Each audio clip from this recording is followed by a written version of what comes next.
अगली खबर रीवा से है, जहां खबर प्रकाशित करने पर पत्रकार को मिली धमकी। शिकायत के बाद भी पुलिस कार्यवाही शून्य। हिंदुस्तान के चौथे स्तंभ को सच दिखाने की क्यों मिली धमकी? पत्रकार ने दिया स्थानीय थाने में आवेदन।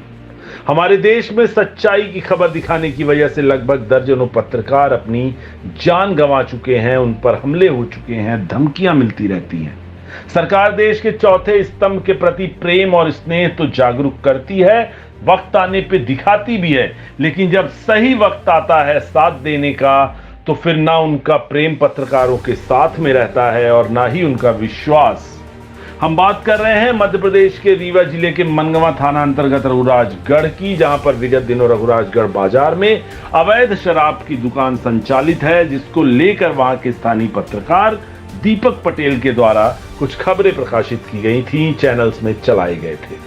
आरोप है कि खबर प्रकाशित होने से तिलमिलाए स्थानीय अवैध शराब कारोबारी आशीष सिंह आशु के द्वारा पत्रकार को फोन कॉल कर जान से मारने की धमकी और उसे गुम कर देने का खुलेआम चैलेंज किया गया।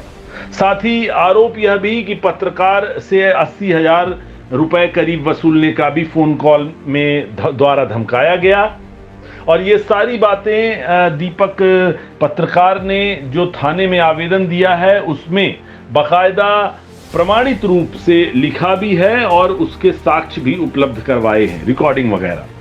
खबर प्रकाशन के बाद अभी तक प्रशासन शराब कारोबारी के ऊपर किसी प्रकार की कोई कार्यवाही नहीं किया, लेकिन स्थानीय पत्रकार शरहंग के इस धमकी भरे लहजे से अपनी जान की सुरक्षा के लिए स्थानीय थाने में लिखित आवेदन प्रस्तुत किया है।